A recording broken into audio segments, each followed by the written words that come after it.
میگه با خدا دادگان ستیزه مکن، اونها را خدا داده است. کسی را میبینه که امکانیت مالی داره و میره و حج میکنه، با اونها ما برادرای عزیز، مادرای عزیز بخیل نشیم، بخیل نشیم. با بخیلی ما یک گره گناهگار میشیم و با همین مقصد هم اگر رفته حج هم کنیم بیاییم، حج ما هم درست نمیشود. زیرا یکمش شرایط نداشتیم، دویمش که نیت های ما نیت های نیک نیست، نیت های ما به خاطر خدا نیست.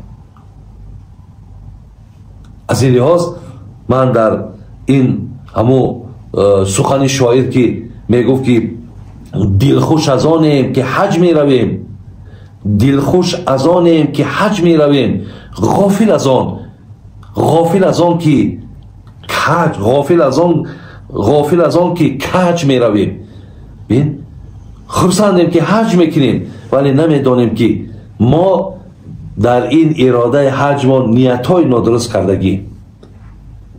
برای همین من همچون یک مسئول بزیمم بود بس هم شما رسانم که همو نفرهایی که حتی اگر یگان قرضدار خواهد که حج روان کنه، همو قرضدار قرض شب کند، البته برادر عزیز این بهتر، این بالاتره. قرضهاشون بکنید، مجبورشون نکنید که بیا حج برید.